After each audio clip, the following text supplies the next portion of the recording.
Bem-vindos ao episódio muito especial do Retail Media FCcast. Alberto Serrentino hoje aqui com a gente. O Alberto, para quem não conhece, não está ligado no mundo do varejo, é um profissional com 35 anos de experiência, ele é consultor, palestrante, conselheiro, ele é o CEO e founder da Varese Retail. Bom, Alberto Serrentino, uma honra estar aqui com você. Muito obrigado por atender o nosso convite e vamos falar de Retail Media que você palestrou na NRF. Prazerzaço, Alberto. Obrigado, Eric. Prazer é todo meu, né? Honrado pelo convite. Vamos falar de Retail Media e de muito mais coisa, né? Porque quando a gente começa a falar de Retail Media, tem que falar de um monte de coisa que gravita em torno do varejo. Não, exatamente. Acho que uma das grandes motivações do convite é porque você é um especialista no varejo.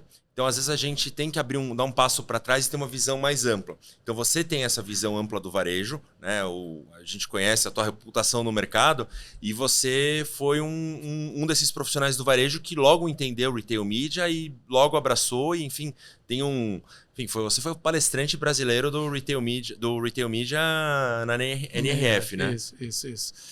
Então,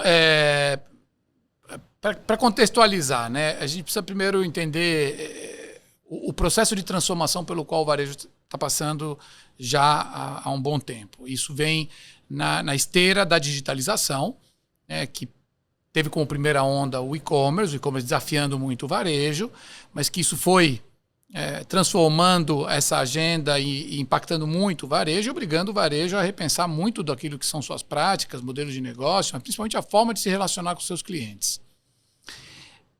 Nós tivemos, por conta da pandemia, uma brutal aceleração digital. Então, coisas que vinham acontecendo com uma certa gradualidade deram um salto. Sim.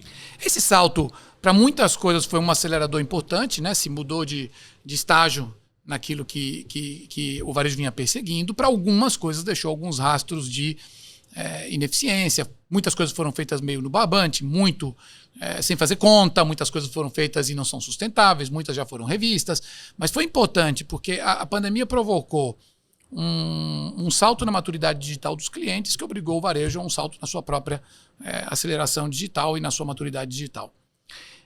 A penetração digital também cresceu muito, mas mais importante, né, as jornadas mudaram e as pessoas se acostumaram a usar determinadas ferramentas e canais e modalidades de percorrer as suas compras que se incorporaram e que impactam muito as jornadas de loja também. Então, hoje, muitas das jornadas feitas em lojas físicas não começam nas lojas físicas e muitas delas também não terminam na loja física. Então, isso foi abrindo para o varejo novos temas estratégicos importantes que começaram a se tornar o foco da companhia. Onde é que entra Retail Media nessa história toda? São dois movimentos que fizeram isso ganhar essa relevância que tem hoje e principalmente a perspectiva, né? Porque está muito embrionária essa agenda, o varejo está começando a descobrir ela, e isso vai escalar muito mais daqui para frente. Uma é que você tem um gradual movimento em todo esse movimento de digitalização, ele não afeta só varejo, ele afeta o mercado de mídia, de entretenimento, de conteúdo, de informação, a maneira como as pessoas se informam, a maneira como as pessoas se entretêm, aonde elas se entretêm, né? E as plataformas digitais não só foram entrando no mundo do comércio com o e-commerce, com os marketplaces, mas foram entrando no mundo do entretenimento, com as mídias sociais e com as plataformas de conteúdo e com os vídeos e com tudo isso que transformou hábitos de consumo de mídia e de conteúdo. O que começou a acontecer, e na China isso foi muito forte na pandemia, a China viveu um lockdown radical, né? Então, fechamento total do varejo. Não tinha nem varejo essencial operando na China, as pessoas estavam confinadas dentro de casa e obrigatoriamente comprando em plataformas digitais e tudo em aplicativo. Os super apps explodiram e tudo, mas as pessoas estavam confinadas também com tempo ocioso e começaram a consumir muito vídeo. E aí veio a explosão das plataformas de vídeo curto, de vídeo longo, aí foi a explosão do Douyin, que é o TikTok chinês, todas as grandes plataformas de e-commerce e marketplaces e super apps começaram a embarcar mais verticais ligadas a conteúdo, vídeo curto, etc. Só que começaram a fazer uma ponte entre isso e compras, com o live streaming. Então, na esteira dos vídeos curtos, explodiu o live commerce. E o live commerce na China, na pandemia, virou 25% de todo o mercado digital da China. Muito grande, muito relevante. Começou a mudar a jornada. Porque começou a se perceber que as pessoas estavam deixando de fazer a jornada digital tradicional, que era alguma coisa me desperta um desejo, uma necessidade, eu vou atrás de um produto, eu procuro por um produto. Eu faço isso em ferramentas de busca, eu faço isso em marketplaces, faço isso em sites de confiança, mas eu vou em busca, o cliente vai em busca do produto. Quando você é impactado por live commerce, vídeos curtos e conteúdo, o produto te descobre. Porque o interesse desperta e motiva eventualmente uma jornada. Só que as pessoas começaram a se acostumar com essa ideia de você ter conteúdo autoral, muitas vezes publicado ou gerado por creators e influenciadores e personalidades, né, de renome, que te joga para algum tipo de ativação transacional. Isso faz com que, na China, haja uma gradual mudança de comportamento pela qual as pessoas, mesmo quando precisam ou querem ir em busca de alguma coisa, elas não vão mais no percurso linear de procuro por um produto. Elas vão por uma descoberta de deixa eu ver o que estão falando sobre esse produto, ou o que as pessoas têm a recomendar e o que eu posso ter de endosso de quem eu confio e sigo, né? Nos canais e onde as pessoas se informam e se entretêm. Isso começou a disputar muito das jornadas e dos gatilhos que geram jornadas de compras. De outro lado, a explosão das mídias digitais, que começou a se tornar muito relevante no mundo da comunicação, teve várias ondas de evolução. Começou com a história de ads, search ads, né? Google, né? Yahoo, Google, etc., na Baidu na China, que é exatamente nessa lógica das pessoas indo em busca das pessoas, dos produtos. Eu vendo a hierarquização disso para quem quer anunciar. Depois vieram as mídias sociais, quando explodiram as plataformas de social media, né? E aí os social ads, e aí veio o Meta dominando o mercado ocidental, a China, vários outros players. Com a explosão dos marketplaces, que na pandemia só fizeram ganhar relevância no mundo inteiro, então a Amazon, você pega a Amazon hoje nos Estados Unidos, 45% do e-commerce americano passa pela Amazon, num P3P, né? Se você pega o Meli no Brasil, é um terço do nosso e-commerce, né? Se você pega um terço, 40, vai estar beirando uns 40. Se você pegar as 6 maiores plataformas hoje no Brasil, são 85% do nosso e-commerce, né? Na China está mais concentrado ainda, 2, 3, 4 players dominam aí 80% do mercado. Então, você tem um tráfego, uma recorrência, uma base de clientes gigantescas, e essas plataformas e os marketplaces começaram a perceber, peraí, mas se os anunciantes e as marcas e os sellers que estão na minha plataforma pagam para gerar tráfego direcionado, para aparecer primeiro quando as pessoas procuram por alguma coisa que elas vendem, por que eu não posso fazer isso aqui dentro? E começaram a emular os modelos principalmente de search ads, né, dentro das plataformas fechadas. Então a Amazon começou com a Amazon Ads a vender aquilo que o Google vende, só que para dentro da Amazon. Por quê? Porque nos Estados Unidos, por exemplo, já se faz mais pesquisas e buscas relacionadas a compras na Amazon do que no Google. Então, o tráfego estava todo lá. Eles começaram a monetizar isso. Além disso, começaram a criar outras formas de produto. Do outro lado, o varejo começou a perceber com isso o seguinte, ok, os caras têm lá o canhão do marketplace que você pode vender banner, pode vender ranqueamento, pode vender busca priorizada, pode vender um monte de produtos dentro de um ambiente de muitos sellers tentando acessar os clientes para vender as mesmas coisas, né? Então tem concorrência dentro do marketplace. Tá, mas eu varejista tenho ativos que nessa lógica de desconcentração de mídia e de alocação de verba de publicidade, que começou com as verbas promocionais, né? Above the line, below the line, depois foi o digital começou a se tornar metade da alocação de muitos anunciantes grandes, e depois dentro do digital a segmentação. Fala, bom, mas por que eu não posso monetizar o tráfego que eu tenho nas minhas lojas e no site? Por que eu não posso monetizar os dados que eu tenho? E por que eu não posso monetizar a capacidade de acessar essa minha base de clientes e de ativar esses clientes para algum tipo de ação promocional ou segmentada? E aí nasceram os braços de retail media de ads dentro das empresas de varejo. Então, hoje, se a gente pegar o fenômeno retail media como ele está, eu gosto de colocar isso nesse guarda-chuva de content-driven commerce, né? Então, assim, para mim, retail media se justifica porque conteúdo está influenciando o consumo. Conteúdo e personalização em escala, né? Então você tem os ads ligados a buscas e banners ou o que quer que seja dentro de plataformas digitais, os ads relacionados à visibilidade no espaço físico que o varejo domina, nas suas lojas, principalmente, mas os shopping centers também estão entrando nisso, etc. E aquilo que provavelmente ainda está muito no começo, mas que vai ser a grande avenida de crescimento de tudo isso, porque esse negócio do espaço, seja físico ou digital, é finito. Sim. Né? O que não é finito é a capacidade do varejo usar os dados, a base, e sua capacidade de interagir com esses clientes com CRM, com ferramentas de comunicação segmentada e personalizada, para influenciá-los ou para ativá-los. Aí está o grande gatilho que vai fazer o varejo ser relevante em retail media. Porque aí você pega a indústria, que investe muito no varejo em trade, em ações de sellout, e que abre um segundo capítulo de conversa com o varejo, que é bom, mas além das negociações comerciais relacionadas a verbas que te ajudam a vender o que eu vendo para você, eu quero conversar com o seu cliente, eu quero fazer ações do meu produto, da minha marca, para a sua base de clientes ou para um pedaço dela que me interessa.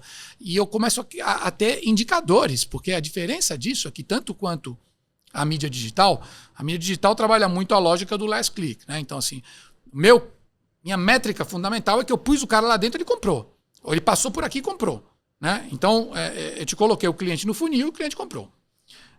O Retail Media permite muitas métricas importantes de, olha, o cara não comprava seu produto, passou a comprar. O cara comprou a primeira vez numa ação promocional e continuou comprando depois. Então, você tem um impacto diluído no tempo. Né? Então, você começa a ter ROI efetivo e isso aumenta o interesse de quem anuncia. Conversa longa, mas aqui para explicar um negócio... Não, eu deixei... Tem que ir do geral para o específico. Ele é muito abrangente. Sim, assim, já valeu o episódio nesses primeiros minutos, porque você trouxe a perspectiva do varejo. Isso é muito legal, porque geralmente a gente vê... essa perspectiva que você trouxe é a perspectiva do varejo, né? E você conseguiu colocar com as palavras do varejo a visão e a possibilidade de oportunidades. E quando você falou beleza, esse espaço é finito, tem a parte que é infinita, que é os dados. Então, isso foi uma coisa... que óbvio que já foi de alguma maneira tocado aqui, óbvio que já foi conversado, mas essa perspectiva, com a perspectiva do ângulo do varejo, então assim, eu já, assim, quando eu escolhi, falei assim, não, precisa trazer o Sargentino aqui, era para trazer essa visão, e foi assim, enquanto você falava, eu aqui por dentro ia falando, pô, que bom, acho que eu já acertei, consegui, era o objetivo cumprido.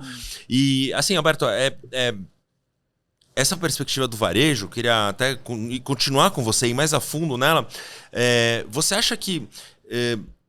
como é que veio surgindo essa pauta dentro dos varejistas? Né? Você que está no conselho, veio uma pauta de... porque margem de varejo é baixa e margem de mídia é alta? Ou foi porque alguém começou a ver... estão fazendo lá na Amazon, vamos fazer também. Como que tem sido as pautas? Assim, acho que você é a pessoa mais capacitada para falar dessa influência de estar lá com o C-Levels.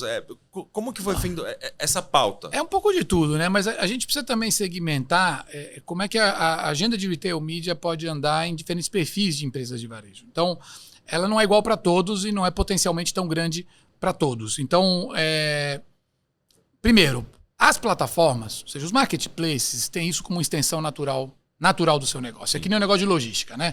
Você vai se tornando, para um ecossistema gravitando em torno de um marketplace poder prosperar, ele tem que começar a desenvolver as verticais, as plataformas de serviços, Sim. que é aí onde você vai criando monetização.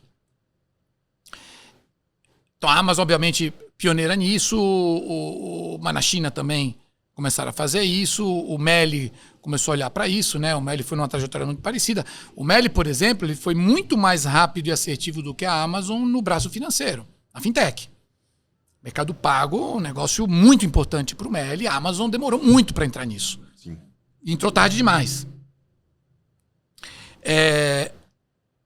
Mercado de envios é uma extensão natural, né? Porque o que segura e que permite realmente crescer com qualidade numa plataforma, no marketplace, tráfego, base de cliente, domínio desses clientes e infraestrutura de serviços, né? A capacidade de oferecer logística pós-venda, reversa, que é o problema que um seller tem para fazer sozinho. Sim. E aí o Ads vira mais uma vertical, né?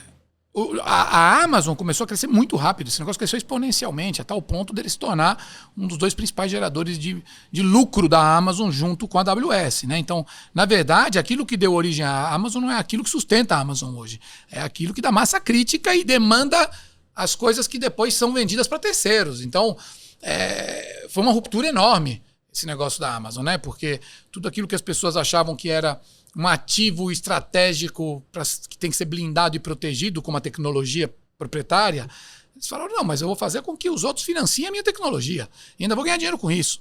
Né? E eu vou ter uma capacidade de investimento em tecnologia muito maior do que se eu tivesse que fazer isso com recurso próprio para o meu próprio negócio. Então, do lado de plataformas, vira uma agenda obrigatória. Não dá para ter um marketplace escalando que não olhe isso como uma vertical importante. Do lado do varejo, tem 2 mundos. Você tem o mundo do varejo multimarca, que se relaciona com grandes marcas de fornecedores. Então, segmentos de varejo onde a marca da indústria é muito importante para o cliente final e onde a relação com esse fornecedor é muito estratégica. Tipicamente, o varejo alimentar, varejo farma, varejo de eletroeletrônicos e produtos digitais, telefonia, material de construção. Ou seja, você tem empresas de varejo grande, mas você tem marcas e indústrias grandes. E você tem a cultura de uma indústria que investe em múltiplas formas de comunicação e ativação.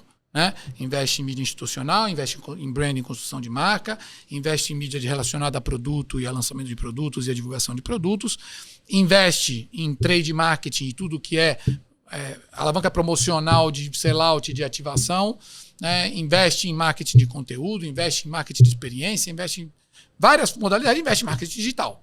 E investe também cada vez mais em ações que permitam dialogar e interagir com consumidores finais, que nunca foi muito a praia da indústria. Né?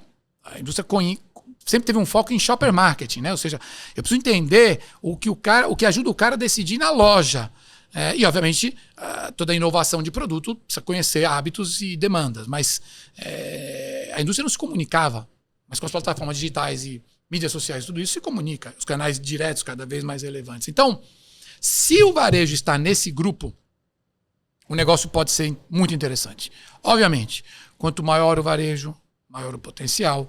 Quanto mais estruturado ele tiver em termos de cadastro, então um bom cadastro de clientes atualizado, com captura sistemática de todos os dados transacionais, porque não adianta eu ter só o cadastro, nome, CPF, e-mail, etc., se eu não sei quem compra, quando, aonde, e se eu não conheço esse cliente profundamente pelos dados. Né? Então, identificar todas as transações em loja, isso é uma coisa que boa parte do varejo ainda não faz. Conseguir cruzar isso com as online, conseguir enxergar a jornada, conseguir entender o que leva as pessoas a comprar. E um bom CRM com canais, que pode ser WhatsApp, pode ser e-mail, pode ser push no app, pode ser uma série de mecanismos, mas assim, capacidade de dialogar com essa base de maneira segmentada, individualizada. Quanto mais isso estiver presente e quanto mais o varejo tiver fornecedor grande, indústria grande e base grande de cliente, maior o potencial de retail media e ads dentro desse negócio. Porque você pode abrir um braço para venda dentro dos seus stakeholders, ou seja, seus fornecedores, sim, e um braço para venda mar aberto em marcas e anunciantes que queiram estar próximos da sua base de clientes. Se você tem clientes valiosos e você é capaz de acessá-los e tem opt-in para fazer isso, tudo isso, tem gente que está disposta a pôr dinheiro nisso. Agora, quando você vai para o varejo monomarca, e aí, por exemplo, no Brasil, isso significa boa parte do varejo de moda e cosméticos, a monetização com terceiros fica muito mais complexa. Dá para fazer? Dá para fazer, mas é mais complicado, né? Porque você pede todo aquele lado que é vender isso para quem fornece produtos que você vende para os seus clientes. Né? Você tem que ir mais para a agenda de, ok, quem pode ter interesse nisso na minha base. Mas a lógica do retail media deveria fazer com que as próprias empresas repensassem os seus processos, porque existe uma avenida de monetização baseada em como é que eu consigo embarcar conteúdo naquilo que eu faço, enriquecer a experiência do que eu faço em loja e plataformas digitais com conteúdo, gerar... Porque, no fundo, né, quando você pensa em gamificação, quando você pensa... Está tudo associado em live commerce.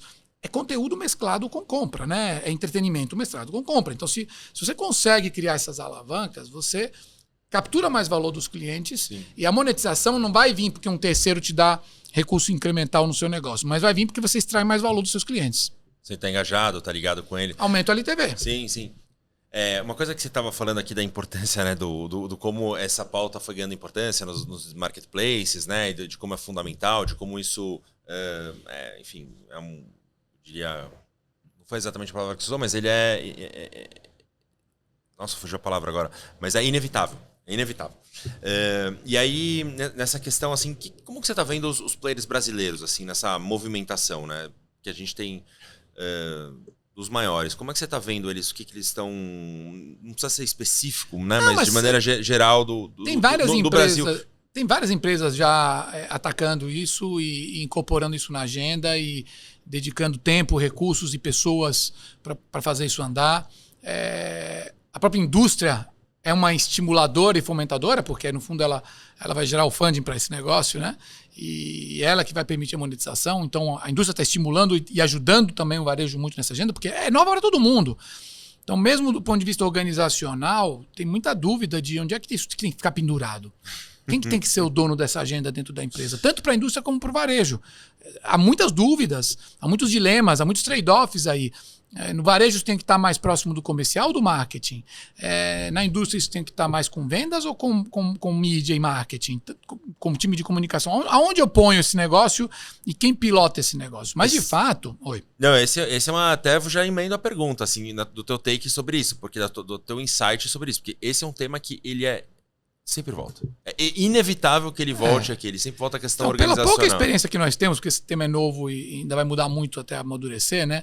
Mas assim, como isso não pode se misturar com verbas de trade marketing e de sellout associadas a negociações comerciais, isso até pode estar próximo da área comercial, que no varejo a área comercial é compras, né?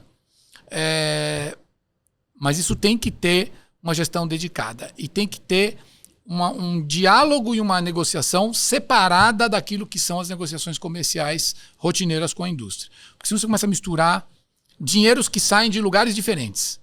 Porque a indústria tem verbas para trade marketing e ações cooperadas com seus clientes e verbas de mídia. O retail media vai sair da mídia, não vai sair do trade. Então, se você começar a embolar, pode ser que depois a conta total não fique tão melhor assim, né? Um tira do outro. Então, com isso, a interlocução muda também, porque do lado da indústria, isso pode e deve estar alinhado com a área de vendas, a área comercial, que na indústria é vendas, no varejo é compras, né? Sim, sim. Mas deve também ter uma gestão separada e tem que estar muito alinhado com quem cuida de comunicação, mídia e a alocação dos recursos de comunicação e de mídia, né? Então, normalmente você vai criar canais novos, com interlocução nova e com pautas e agendas novas, que você tem de um lado aquilo que são as normais negociações entre a área de vendas da indústria de compras do varejo e as negociações de área de mídia da indústria com as áreas de retail mídia do varejo, né? Agora, depois como é que você pendura, se tudo isso fica embaixo... Depende muito, porque tem empresa de varejo no qual o marketing está embaixo do comercial, tem empresa que não está separado. Então, dependendo de como é a organização do varejo, mesmo na indústria, tem indústria na qual o trade está totalmente vinculado à área de vendas, tem empresas na qual isso é dividido com marketing. Então, não tem uma solução só, mas a separação clara de papéis, responsabilidades e de negociações é fundamental para esse negócio gerar receitas incrementais. E porque você vai ter dois tipos de ROI diferentes e indicadores diferentes para esses dois negócios. Agora, voltando à questão do Brasil. Se você pegar empresas de referência nos seus segmentos, né, para citar algumas, uma RD Saúde no farmácias, o Grupo Pão de Açúcar, a Leroy em material de construção. Para pegar esses três casos em segmentos diferentes, os três já têm o seu braço de ads implantado, rodando, com times dedicados e com um esforço de criar produtos que, obviamente, está só no começo e vai ganhar muita tração ao longo da curva de aprendizado. Se você pegar o Magalu e o Mercado Livre, né? Os dois principais players de digital no Brasil, os dois principais marketplaces que operam no Brasil, ambos já têm ads implantado, né? Então, tem o Magalu Ads e tem o Mercado Ads. Então, já são verticais de negócio rodando. Então, eu diria que o Brasil está em linha. O Carrefour criou um braço global para cuidar disso, que tem... JV com a Publicis. Exatamente. E que tem seu braço no Brasil já começando a rodar também. Então, eu diria que o Brasil está mais ou menos na onda que está contaminando o mundo inteiro. O tema é muito novo. Esse negócio começou a aparecer o ano passado para o varejo, né? A Amazon começou isso antes, assim, mas para o varejo isso começou de verdade a ganhar um pouco mais de tração e visibilidade no ano passado, explodiu esse ano, mas estamos só no começo. Não, você falou eu queria, não dá para fugir desse gancho, Sentino, enfim, do tema começar a surgir, mas acho que existe um marco no varejo nacional que foi NRF 2024. E a gente teve a oportunidade de ter a Célia aqui, a Célia Goldstein do Magalu Ads, perdão, do Magalu Ads. E aí ela fez uma pergunta assim, que foi até performática, ela falou assim, o que foi essa NRF? Né? Porque realmente voltou pautando todo mundo, né? E voltou todo mundo, assim, acho que, enfim, mudou a curva. Eu, enfim, estava aqui já no mercado, mudou, assim, foi um divisor de águas. Queria que você falasse um pouco de o que foi essa NRF, porque você foi, e aí até você contasse um pouco de como é a tua missão na NRF. Aproveitar para você... Bom, então primeiro explicar o que é a NRF, que talvez nem todo mundo da audiência conheça, nem todos os espectadores e ouvintes. A NRF é o maior evento de varejo nos Estados Unidos. É um evento centenário, muito tradicional. Ele originalmente era o grande evento do varejo não alimentar. As grandes lojas de departamentos, elas fundaram, né? A NRF é a Federação Americana do Varejo. E você tinha o FMI, que era o grande evento alimentar. Isso caiu quando o Walmart virou o maior varejista alimentar dos Estados Unidos. E ele não era um cara de supermercado, ele era um cara de não alimentos. Então, e estava ligado à NRF. Depois veio a Target atrás. E aí essas fronteiras entre o que é varejo alimentar e não alimentar, né, caíram. E a NRF começou a se tornar plural. Então esse evento vem ganhando, né, tração, musculatura. É um evento que acontece sempre em janeiro, sempre em Nova York, sempre na segunda semana. E que na última edição teve um público ao todo de 40 mil pessoas entre o congresso e a feira. É um evento que combina um congresso de varejo, que aí os temas são variados, mas normalmente eles vão mais para grandes tendências, né? E uma enorme feira, onde você tem basicamente tecnologia em todos os níveis. E aí, de fato, é um condensado muito rico do que se tem de disponível em termos de tecnologia para varejo, porque você tem lá desde as big techs tradicionais como IBM, SAP, Oracle, você tem as new techs como a AWS, né? Você tem as empresas de cloud, né? Google, você tem as startups, tem pavilhões de startups, tem, assim, de uma diversidade enorme. E todas elas investem muito no que levam para lá, então tem muita demonstração de tecnologia. Eu frequento a NRF há mais de 26 anos consecutivos, desde 98, e já tive o privilégio de palestrar por 21 edições. E sempre levando alguma marca ou palestrante brasileiro para falar de algum case brasileiro lá, né? Então, muitos já estiveram lá comigo no palco da NRF. E eu tento sempre levar um tema que seja um tema do momento, que seja um tema relevante, que seja um tema de estratégia e de tendência. E o desse ano foi, né, monetização de dados e retail media. Estiveram comigo lá o Yunis do Mercado Livre e o Pimentel do GPA, falando de como o GPA e o MELI estão trabalhando essa agenda, né? No MELI Ads, no GPA Ads. Foi muito rica a conversa, mas de verdade, assim, a NRF, normalmente ela tem temas que dominam o evento, principalmente o congresso, né, que são 3 dias de palestras. E esse ano teve 2 temas que realmente concentraram um nível de atenção e frequência e peso muito grande. Esse foi o grande tema do ano, né, foi o tema mais presente na feira e no congresso, estava em todo lugar, né, foi a explosão, porque aquilo que gerou toda a visibilidade para a agenda de IA, que foi a subida do ChatGPT em novembro de 2022, não teve tempo de ecoar na NRF de 23, porque de novembro para janeiro não aconteceu nada, né? Explodiu na de 24, né? Porque aí você teve um ano para essa agenda começar a espalhar e esparramar e começar a fazer parte da realidade do varejo, né? Em escala, em massa. Então, IA e Retail Media apareceu muito forte, em vários painéis, em várias apresentações. Tinha algumas coisas de plataforma também na feira já falando sobre isso, o que mostra que esse assunto está começando a tracionar. Não é mais um assunto, né, engatinhando, ele já está começando a, né, evoluir. O que hoje eu faço,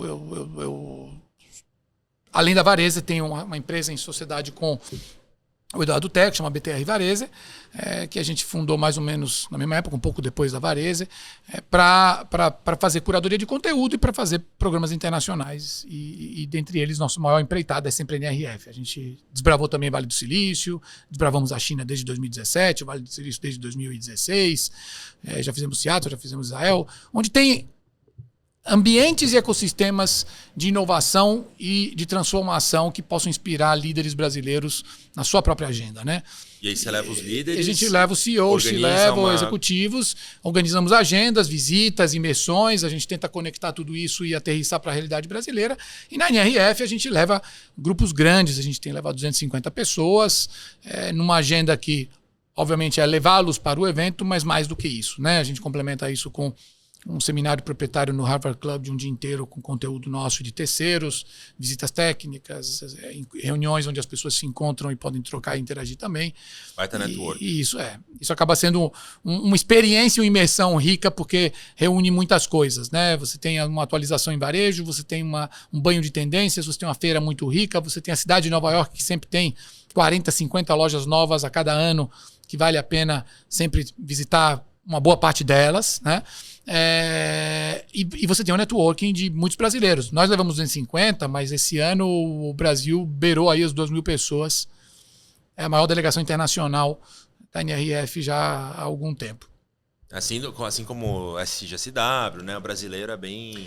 Os brasileiros, quando eles adotam um evento, Cannes, né? Todo mundo da comunicação, publicidade, assim, os brasileiros, quando eles adotam um evento e vira meio que um ritual obrigatório, vão em massa, né? Porque aí tem um efeito meio manada, e tem essa coisa também das pessoas irem em grupos.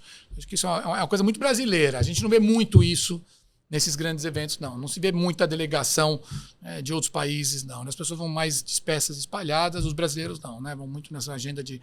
Os asiáticos têm um pouco dessa cultura também, os japoneses, de viajar em grupo, enfim. E agora se tem uma próxima missão, né? Que é a missão... Índia, essa é fechada, a gente faz já há alguns anos curadoria para alguns programas da Abrafarma, que é a associação que reúne as principais redes de farmácia do Brasil. São Que, aliás, é um segmento que está aceleradíssimo. É o segmento de melhor desempenho nos últimos 10 anos no varejo brasileiro, né? E a Abrafarma tem... Essas redes representam quase metade do mercado brasileiro, né? São menos de 30 redes e com peso muito grande. E todo ano tem uma viagem que leva presidentes e altos executivos dessas redes para uma imersão em algum ambiente de estímulo e de inovação.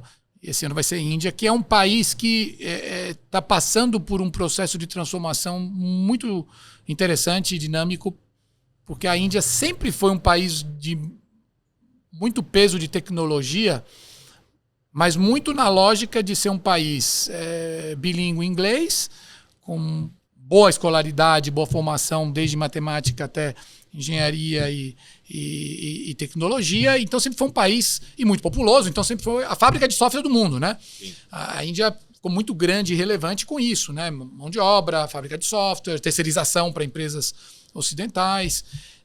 Só que agora eles estão indo para um estágio superior a esse, que é desenvolver tecnologias proprietárias e ter empresas de tecnologia escalando e vendendo soluções e serviços para o mundo inteiro, né? Isso ganhou muita atração, estão surgindo ecossistemas muito ricos, os vales do silício indianos, e tem muita empresa indiana avançando forte, inclusive várias delas já estão no Brasil. Tem frentes, por exemplo, a Índia é o único país do mundo que tem uma base de usuários de WhatsApp maior que o Brasil.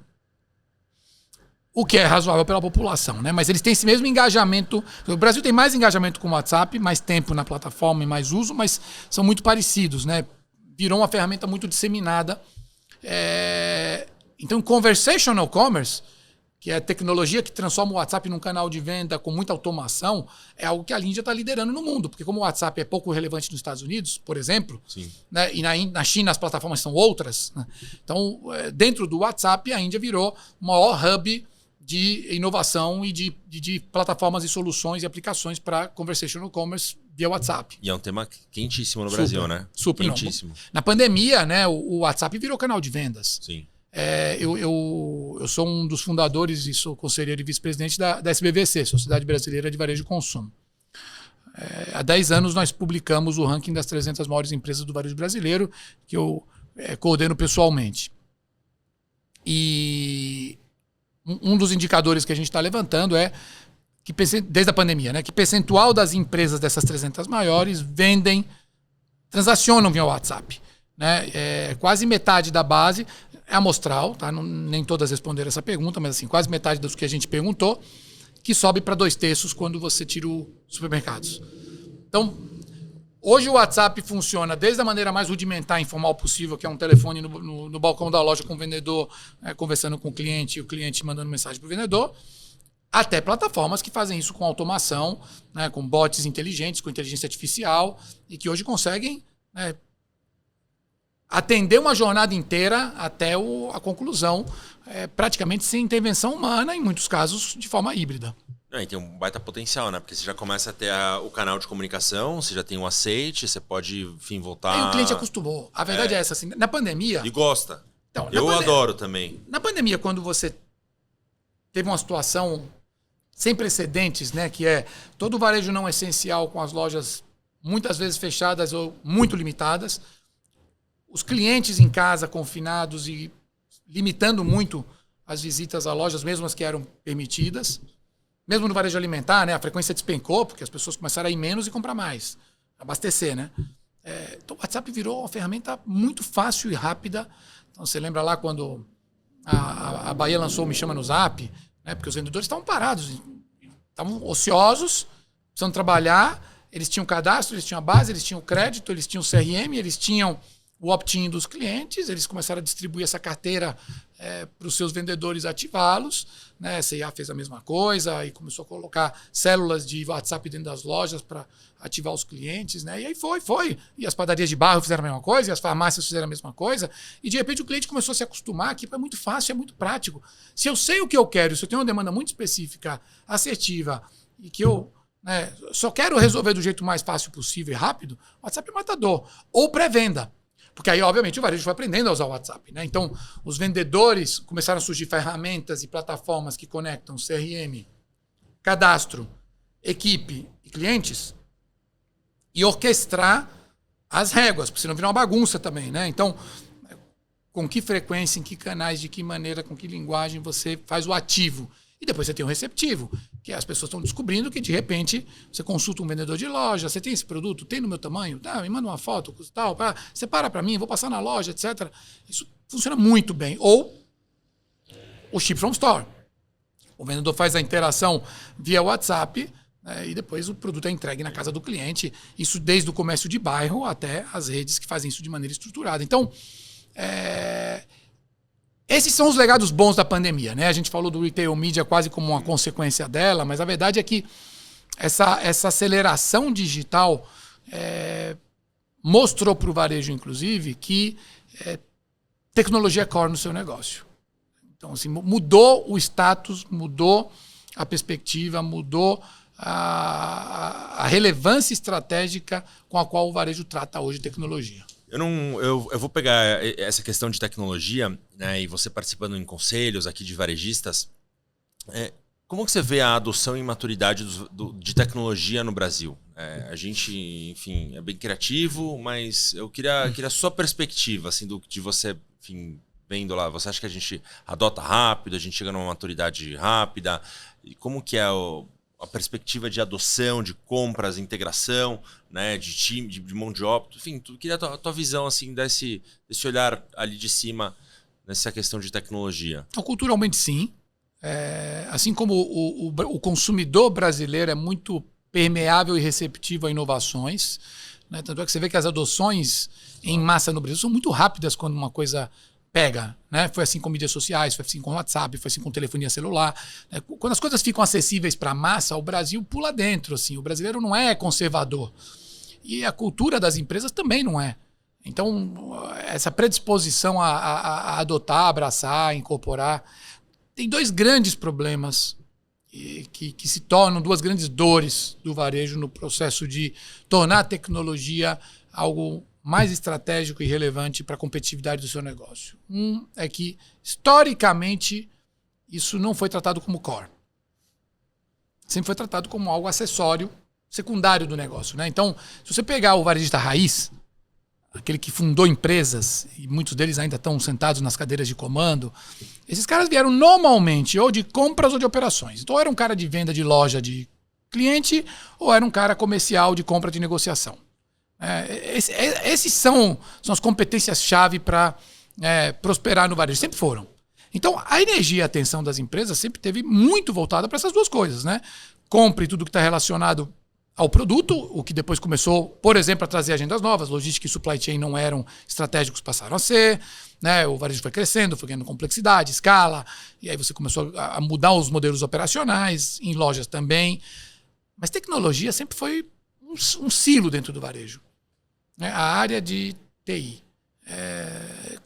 quase com uma bolha, com pouquíssimo envolvimento ativo das pessoas que decidem e priorizam o que se vai se fazer, o que não vai se fazer. Normalmente não era uma agenda de CEO, não era agenda de conselho, não era agenda de C-level. Obviamente, quando começou a digitalização, isso começou a demandar recurso, e foco e atenção, e começou a vir a pressão, a concorrência do online, depois dos marketplaces, a demanda de discussões de tecnologia mudou. Sim. De intensidade. E, obviamente, isso obrigou as empresas a se aproximar um pouco mais disso. Com a pandemia, isso virou pauta, né, obrigatória e permanente. A outra herança complexa, que é uma dor grande hoje, é que, além do varejo não ter tratado historicamente tecnologia como algo, parte essencial do core e daquilo que tem que ser tratado com muita prioridade e tem que ter muita atenção estratégica em cima dele, o varejo tem uma cultura de muito legado. E tem uma herança de muitos sistemas legados e muita complexidade nas suas arquiteturas. Então, isso ficou latente na pandemia, porque como houve um esforço brutal de aceleração e de querer fazer muitas coisas em pouco tempo e fazer as coisas escalarem rapidamente, o varejo descobriu que isso esbarra inevitavelmente nas deficiências de infraestrutura e arquitetura. Que significa desde dados fragmentados, dados de difícil acesso, sistemas legados que requerem muita customização e integração cada vez que você vai pôr a mão, uma arquitetura de muita coisa ainda chamada on-premise, né? Então, quando o pessoal fala da velocidade, da agilidade e da capacidade de testar muita coisa, experimentar e errar rápido, aprender rápido das empresas nativas digitais, isso não é só cultura e gestão, isso é arquitetura. Porque você pode pegar aqueles times das empresas digitais, você joga numa empresa tradicional de varejo, ele não consegue fazer 10% daquilo, porque ele vai ter que entrar na fila, ele vai ter que pedir integrações, ele vai ter que extrair dados de lugares que não são automatizados. Então, mesmo a onda do cloud, o varejo começou essa agenda do cloud, né, de mover seus sistemas para a nuvem. Nem todos os sistemas estão indo componentizados para a nuvem. Então, você só está mudando o problema de lugar. E dando para ele mais estabilidade e escalabilidade. Mas você não está tirando o problema. Você só tira o problema quando você transformar completamente a arquitetura. Qual é o problema disso? Isso é longo, muito lento, muito complexo, muito caro e muito doloroso. E não dá ROI mensurável em lugar nenhum. Então, é difícil de patrocinar essa agenda. Então, daí porque essa agenda vai andar à medida em que as empresas colocarem tecnologia como parte do core do seu negócio, entenderem que varejo não vive mais sem tecnologia, entenderem que a agenda de IA não vai escalar se não tiver uma arquitetura adequada para isso, se não tiver processos, se não tiver... Né, tem uma expressão que os americanos usam, que eu gosto muito, que é quando se fala de IA, né, que é garbage in, garbage out. Né? Se você dá lixo para IA, ela te devolve lixo analisado. Então, assim, Não adianta dar dado sujo ou de baixa qualidade e querer insights geniais, né? Você vai ter qualidade de decisão proporcional à qualidade dos dados e a capacidade depois de treinar os modelos, né? Mas com esse avanço e com essa elevação de status e de relevância estratégica que a tecnologia está ganhando, né?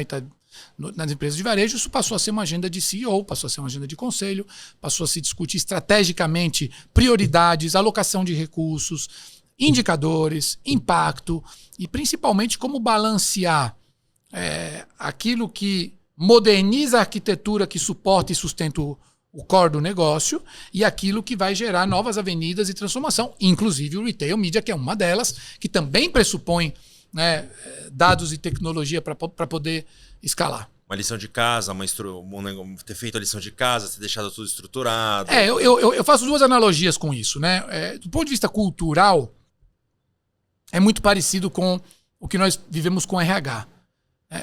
Originalmente, a RH também não tinha essa bola toda no varejo, não, né? O pessoal cuidava muito de operação, processos, gestão, né? Mas não era core estratégico, né? Se a gente voltar algumas décadas. E hoje, né, qualquer CEO, né, se sente responsável por RH e qualquer líder se sente responsável por RH e se não tiver competência e capacidade disso, as empresas não crescem.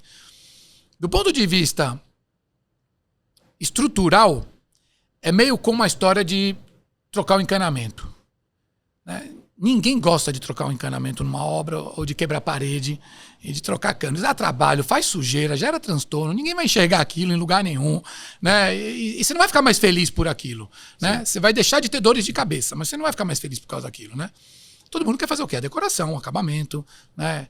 Então, a agenda da pandemia de aceleração digital foi uma agenda de vamos redecorar a casa inteira, só que o encanamento estava cheio de vazamento. E depois a gente resolve os vazamentos, põe os paradrapos aí, amarra com barbante, dá uma tampada aí só para ele levar mais um tempo e mais para frente a gente vê. Agora chegou o momento que isso é inadiável, porque agora o encanamento está estressado e aí os vazamentos vão começar a estragar aquela decoração bonita que você fez e as coisas que você queria fazer a mais não vai poder fazer. Então, é aquela hora que você fala assim, é chato, é ruim, custa caro, mas tem que ser feito. Eu percebo muito isso nos papos com os varejistas, né? É realmente isso. Eles têm aí, enfim, muitas dores de cabeça legados, né? E vai ter que fazer essa lição de casa, vai ter que fazer essa obra. Porque sem isso, as frentes de inovação e transformação não andam. Não vão acontecer, é verdade. Não andam. E aí o risco é um risco sistêmico, que é, tá bom, se você não avança nessas frentes, como é que vai ficar a sua competitividade a médio e longo prazo? E como é que vai ser o futuro disso? Né? Isso que eu ia falar. Você acha que essa questão que a gente está abordando, né, das questões legadas, né, das questões estruturais e escondidas ali do varejo, você acha que é isso que está impactando a rentabilidade do varejista brasileiro hoje? Você acha que... Não. O que está machucando muito os resultados e a saúde financeira de muitas empresas do varejo hoje é o patamar dos juros. Né? Quer dizer, uma sequência de coisas, né? Então vamos. Claro, nada cai, avião não cai para um Vamos olhar a retrospectiva dos últimos 10 anos. Né? O varejo teve um ciclo inigualável de expansão, de boom e de bonança entre 2003 e 2012. Né? O Brasil viveu um ciclo mágico. Eu chamo o ciclo do boom de consumo. Então você teve crescimento econômico forte, você teve aumento de renda, você teve formalização, você teve entrada de empresas internacionais, você teve um monte de fusões e aquisições, dinheiro novo, capital de risco vindo para o Brasil, ascensão da classe média baixa que começou a consumir e melhorar o padrão de consumo, a vida das pessoas melhorou, estava tudo dando certo e tudo que o varejo fazia dava certo. E parecia que aquela bonança não ia ter fim. Depois veio a crise de 15 e 16, que foi a pior crise da história do varejo brasileiro. Nunca teve um biênio tão ruim, que significou menos 4,3 em 2015 e depois menos 6,2 em 2016 nas vendas, fora a inflação. Aquilo já fez um estrago considerável. Por quê? Porque você vinha embalado. Quer dizer, assim, não é que as empresas estavam numa agenda de austeridade, de controle, de conservadorismo, coisa e tal. Estava todo mundo com o pé embaixo. Expande, abre loja, vamos entrar em coisa nova, vamos diversificar, vamos, né, olhar para a oportunidade, entra em mercado novo. Né, as lojas não estão maturando, mas é importante, a gente precisa ocupar espaço. Então, é natural que você seja um pouco mais relaxado, menos disciplinado e menos austero. Quando a desaceleração é gradual, você se ajusta. Você antevê, você começa a apertar um pouco, você vai moldando um pouco a sua agenda. Quando vem um cavalo de pau desse, não tem. Então, assim, empresas sólidas, com boa estrutura de capital, boa liquidez e capacidade de aguentar o tranco. Muita empresa encolheu enormemente, muita empresa, né, sumiu ou saiu de lá, né, uma fração do que era. Muita empresa foi para RJ ou falência, né? Muita empresa fechou muita loja para poder se adequar a um padrão de demanda menor e etc. Aí, o que veio depois disso? 17, 18, 19. 3 anos de baixo crescimento. Então saímos de uma crise absurda e não veio um repique para cima. Veio uma estabilidade na baixa. Então não tirou ninguém do poço, né? Tudo levava a crer que 2020 o Brasil engrenaria de novo, né? Porque você tinha uma combinação de coisas, tanto o ambiente global, externo, o Brasil estava num momento econômico razoável, governo novo com uma agenda liberal que dava uma injeção de ânimo e estava trazendo, inclusive, capitais de risco para o Brasil, um interesse pelo Brasil, etc. e tal. Então, todo aquele estado de otimismo e confiança. E, de fato, o começo de 2020 era muito próspero e apontava para um ano bom. Veio a pandemia. Aí veio a pandemia, aí você tem efeitos os mais diversos possíveis. E ela teve ciclos. 2020 foi um ano muito bom para o varejo alimentar, muito bom para o varejo farma, muito bom para o varejo de eletroeletrônicos, móveis, decoração e materiais de construção, e um desastre para o resto. Porque as pessoas ficaram em casa, consumiram algumas coisas e não consumiram outras, e você tinha ainda a questão das lojas fechadas. Então teve varejista aumentando 30% a venda e teve varejista perdendo 30% de venda. 40%, 50%. Né? Aí vem uma pancada que, se você não tem musculatura para aguentar, também derruba. E você não se prepara para um negócio desse. Não tem empresa em condições de ter um plano para um negócio desse. Né? Obviamente que quem se beneficiou, né, surfou uma onda rápida, quem sofreu as consequências teve um impacto muito grande. Dali você teve 21 e 22. Aí mudou muito o cenário.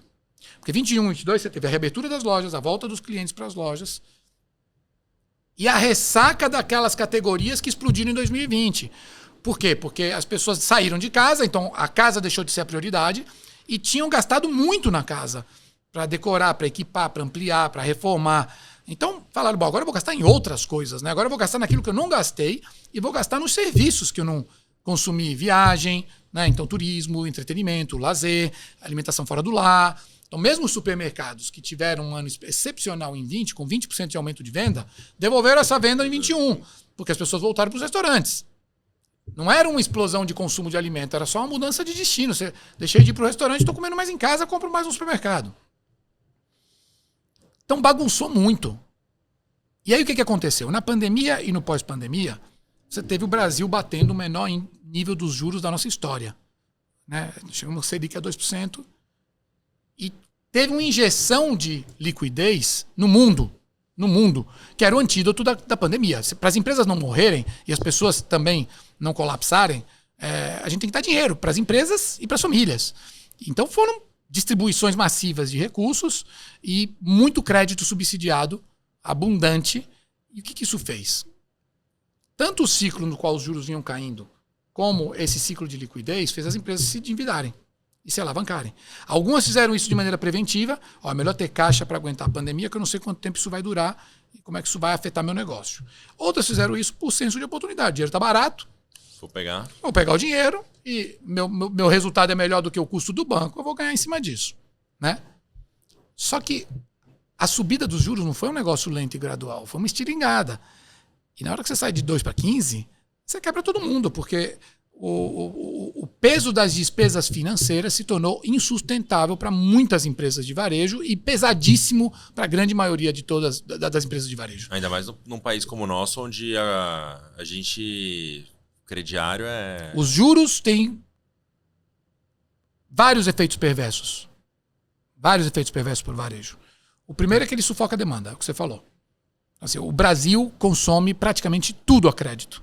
É o oxigênio do varejo. Na hora que você limita e encarece o crédito, você automaticamente sufoca o varejo. Porque no Brasil se consome semiduráveis a crédito, né? Você compra vestuário em 6 vezes.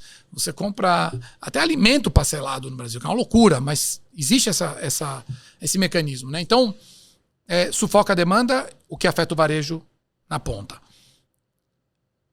Faz explodir as despesas financeiras, porque a rolagem da sua dívida passada se torna muito mais pesada. Limita a sua capacidade de conceder crédito para o cliente, o que te tira ainda um pouco mais de capacidade de estímulo a vendas, né? E estrangula completamente seu caixa e seu resultado. Então, o que as empresas tiveram que fazer? Uma puxada de freio de mão, assim, radical para sobreviver.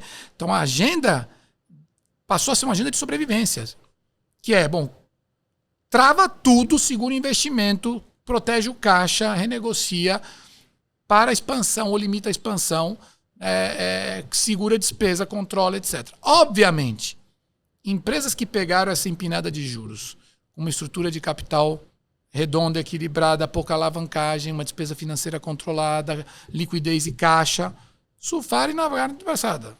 Tem muitas aí que passaram por esse biênio difícil estão muito bem, né? Mas muitas sofreram e algumas tombaram, né? Então, para chegar na sua resposta, o que está realmente comprometendo, o varejo desse ano está bem melhor do que os últimos 3 anos. Tá? Poderia estar melhor ainda se a trajetória de queda dos juros tivesse continuado, se o cenário externo não tivesse bagunçado como ficou. Mas o ano está melhor do que os últimos 3 anos, em geral. Melhor para alguns segmentos do que outros, mas em geral não dá para reclamar. Por quê? Porque o mercado de trabalho está muito bem. Você tem no Brasil uma queda muito consistente do desemprego, geração de emprego formal, aumento de renda, aumento de massa salarial, tudo isso já está melhor do que em 2019. Desemprego batendo no nível que tinha antes da crise de 2015. Então, pré-condições fundamentais para o varejo poder respirar e melhorar. Está faltando o lado crédito. E está faltando o lado acesso a crédito, porque muita gente ainda está endividada e não está conseguindo voltar a contrair crédito, e sem isso as pessoas não consomem, né? Então é por isso que o varejo não está tão bem como se esperava e como se gostaria, mas também já não está mais tão mal como viveu em alguns momentos dos últimos anos. Então, as empresas, em alguns casos, que aí é a sua pergunta, por que tanta empresa de varejo está sofrendo se o cenário está melhorando? Por causa dessa herança, por conta dessa pressão das despesas financeiras. Tem empresa de varejo gastando em juros de dívida o dobro do que coloca em CAPEX para investir no negócio. Então você está pagando conta do passado e não está podendo investir no futuro. Tem empresa que tem uma margem EBITDA muito saudável hoje, porque fez um esforço brutal de eficiência, de produtividade. A IA está ajudando muito nisso, né? Que como é que eu ganho produtividade no core, etc. Mas devolve tudo isso em juros. Então, assim, eu gero muita eficiência que me faz gerar caixa e resultado. Depois eu devolvo tudo isso em serviços e juros de dívida. E aí, quando você vai ver o resultado final, a última linha, aí, o caixa líquido, que é o que remunera acionista e investimento, não sobra nada. Não sobra nada. Alberto, eu queria te fazer umas perguntas aqui para a gente um pouco mais objetivas. Uma das, assim, o que a gente pode esperar da NRF em 2025? A gente falou bastante, eu queria retomar esse assunto, eu queria falar sobre NRF 2025. O que a gente pode esperar? O que você acha? Você acha que o tema Retail Media volta? Eu acho que o tema IA vai continuar sendo, né, o principal tema. Obviamente com mais um ano de maturação e de aprendizado. Então, eu acho que as histórias vão ficar mais robustas e vão ficar mais claras, né? Então, não é mais uma promessa, agora são resultados tangíveis e eu acho que vai ter muita conversa em torno disso. Sem dúvida, Retail Media vai aparecer como um tema que continua relevante escalar e que está escalando. Nós vamos ter eleição americana.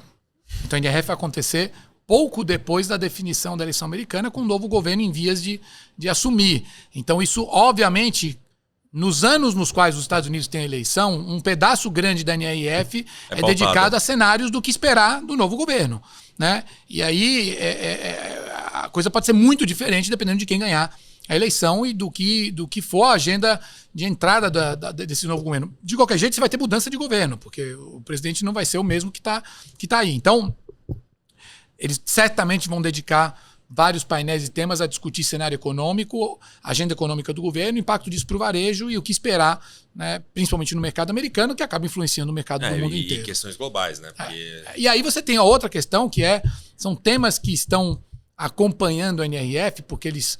A NRF ela foca o que tira o sono dos líderes de varejo.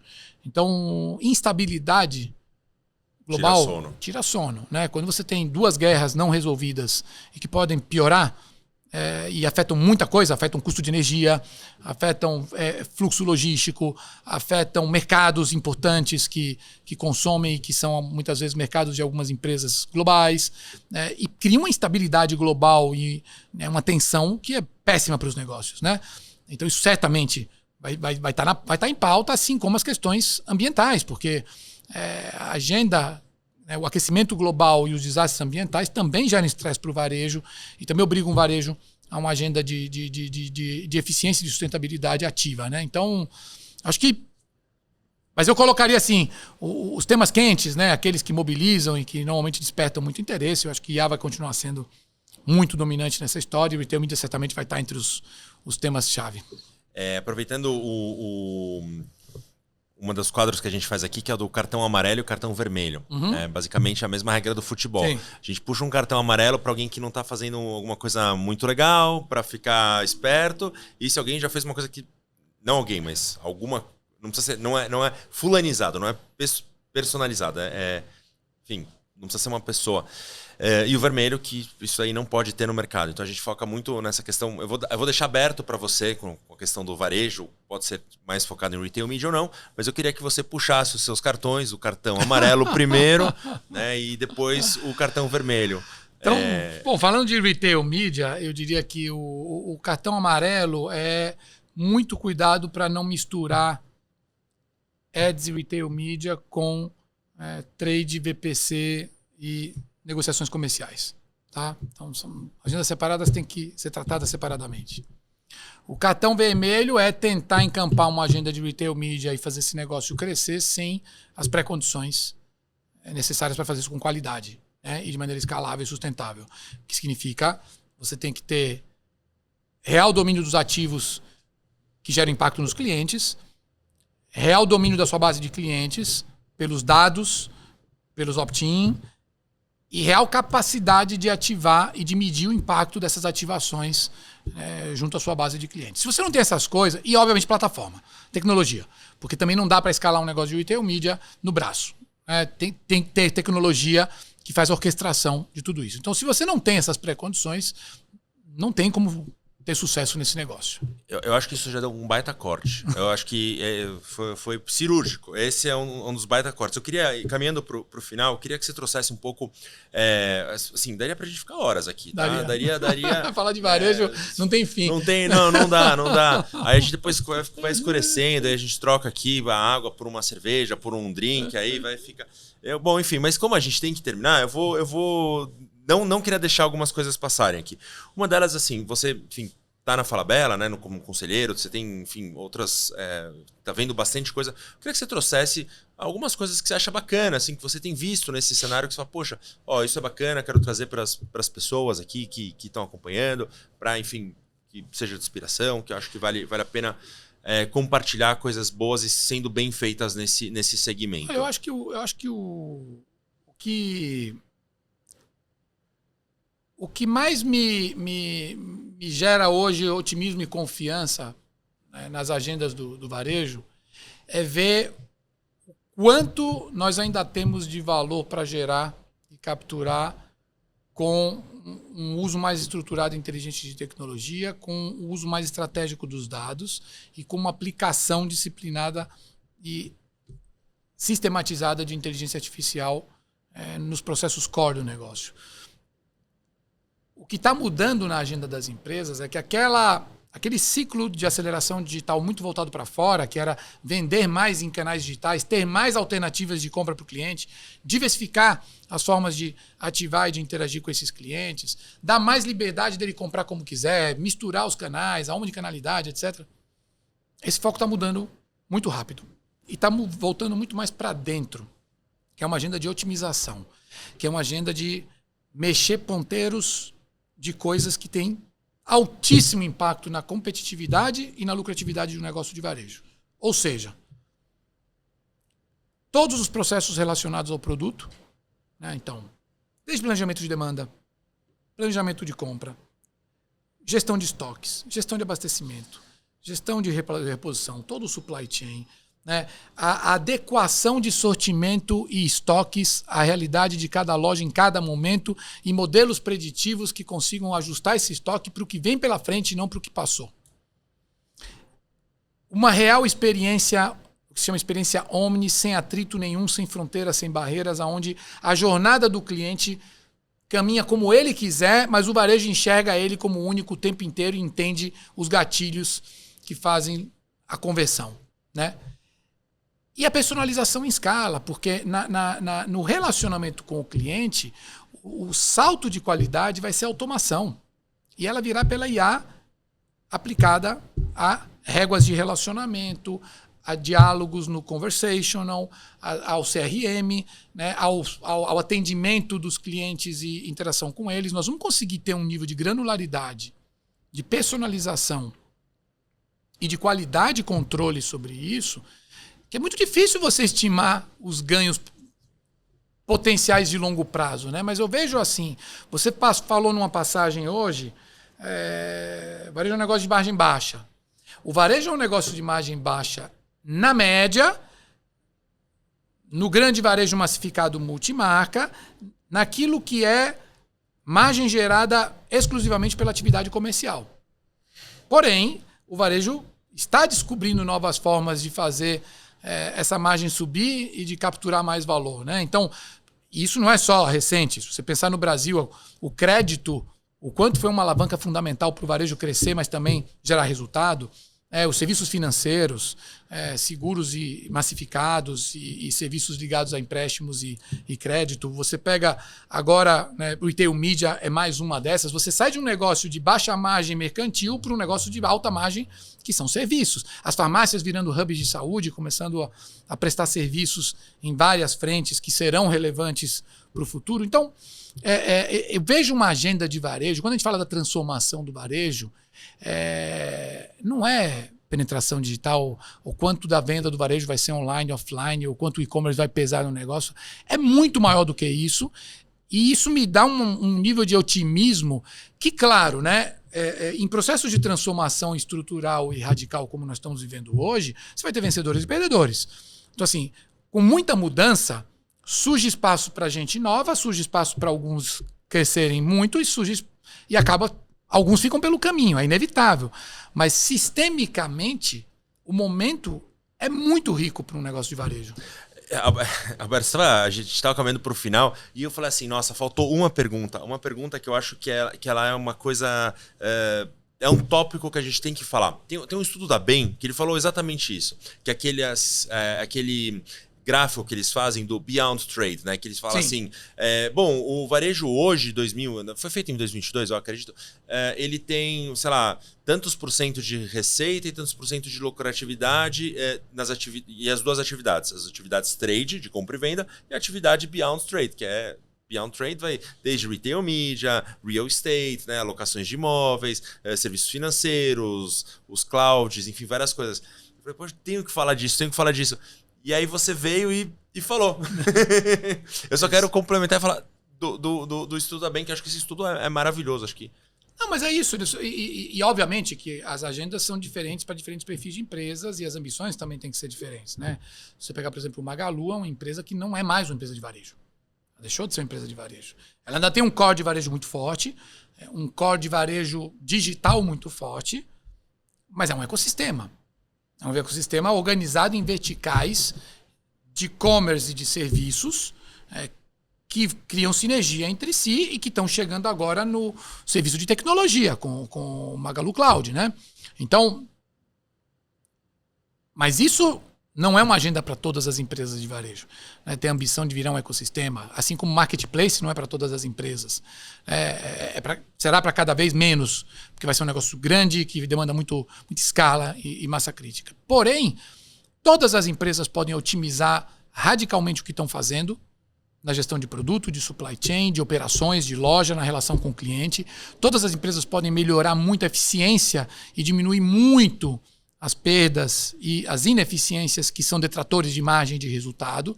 Isso vai fazer melhorar as margens e os resultados do varejo, né? Com menos desperdício, com menos perda, com mais assertividade, com decisões melhores, com gestão mais granular e eficiente, você ganha eficiência que se reverte em resultados, né? E pode explorar novas avenidas de oportunidades de crescimento, né? Pelo que está se descortinando com os marketplaces, com novos canais, com novas modalidades de venda, e com novos serviços como, por exemplo, o Retail Media Ads, né? Eu vou ter que terminar, não queria. Vamos ter que terminar, não queria. Mas tem... Olha, assim,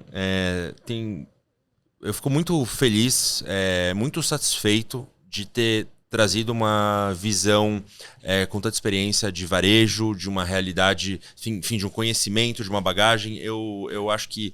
Assim, quem chegou até aqui pôde ouvir isso, acho que teve pôde ter um conhecimento, uma abertura de uma divisão muito grande, que eu acho que é muito importante nesse mercado, que ele é retail e mídia. Ele é a junção das duas coisas, né? E às vezes, ou você está muito olhando para um lado de mídia, muito olhando e assim, acho que você conseguiu trazer, porque você é o cara que veio do retail e entendeu isso e abraçou e, enfim, segue levando essa bandeira, segue falando sobre o tema e compreendeu, enfim, e pôde explicar como que esse negócio está oferecendo.